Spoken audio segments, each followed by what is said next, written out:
নমস্কাৰ বন্ধুসকল, আজি আমি এটা বিশেষ গুৰুত্বপূৰ্ণ বিষয় লৈ আমি আজি এই ভিডিঅ'টো আলোচনা কৰোঁ আহক বন্ধুসকল। মোক কেইজনমান বন্ধুৱে সুধিছিলে যে আপোনাৰ গাড়ীৰ তেল কেনেকৈ ৰাহি কৰিব পাৰি, আমি মাইলেজটো কেনেকৈ বঢ়াব পাৰি, তাৰ বিষয়ে আমি আজি আলোচনা কৰোঁ আহক।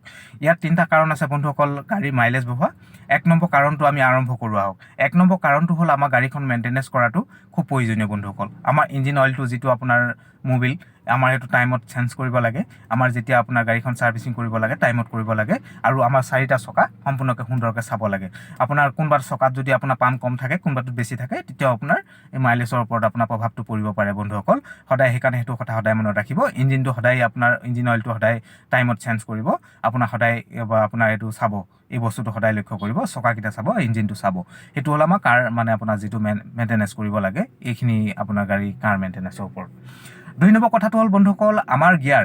আমাৰ সাধাৰণতে দেখা পোৱা যায়, মই 8 বছৰ এক্সপিৰিয়েঞ্চৰ ভিত্তিত মই এই কথাখিনি কৈ আছোঁ বন্ধুসকল। আমাৰ প্ৰায় দেখা পোৱা যায় গাড়ীখন যেতিয়া আমাৰ চলাই যোৱা যায়, গাড়ীখন চলাই গ'লে আমাৰ বাৰে বাৰে যেতিয়া গিয়াৰটো চেঞ্জ কৰি থকা হয়, তাতো আপোনাৰ তেলৰ প্ৰভাৱটো পৰিব পাৰে।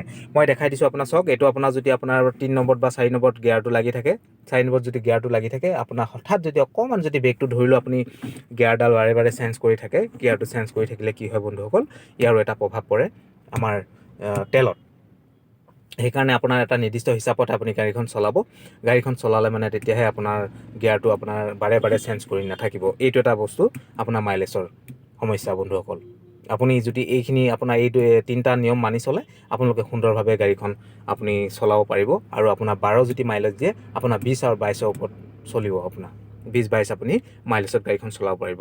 আপুনি যদি পৰীক্ষা কৰি চাব পাৰে, আপুনি কৰি চাব পাৰে বন্ধুসকল। মই পৰীক্ষা কৰাৰ ভিত্তিত আৰু বহুত চাই লোৱাৰ পিছতহে মই এই ভিডিঅ'টো বনাইছোঁ বন্ধুসকল। তাৰপিছতে বন্ধুসকল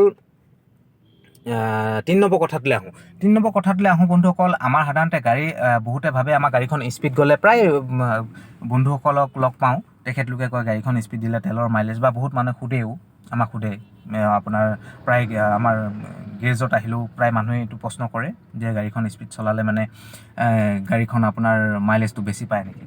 সেইটো কথা ভুল ধাৰণা বন্ধুসকল। মাইলেজ আপোনাৰ যদি হিচাপত ৰাখিব বিচাৰে, আপুনি যদি ভাল মাইলেজ পাম বুলি ভাবে, আপুনি ভাল ৰাস্তাত, মই বেয়া ৰাস্তাৰ কথা ক'বলৈ যোৱা নাই, আপুনি 60ৰ পৰা 80ৰ ভিতৰত আপুনি গাড়ীখনৰ স্পীডটো ৰাখিব। আপোনাৰ 60ৰ পৰা 80ৰ ভিতৰত যদি আপুনি স্পীড মেইনটেনেঞ্চটো কৰি ৰাখিব পাৰে, তেতিয়াহ'লে আপুনি যদি আপোনাৰ মাইলেজ যদি 12 পায়, তেতিয়া আপুনি 20 বা 22 পাবলৈ, 23 পাবলৈ আপুনি সক্ষম হ'ব বন্ধুসকল। এই কথাটো সদায় মনত ৰাখিব বন্ধুসকল। গাড়ীখন আপোনাৰ স্পীডটো বোলে বহুত 100 উঠাই দিলোঁ, মই বোলে মাইলেজ বেছি পাম, সেইটো বন্ধুসকল প্ৰায় ভুল ধাৰণা। সেই কথাটো সদায় মনোযোগ দিব।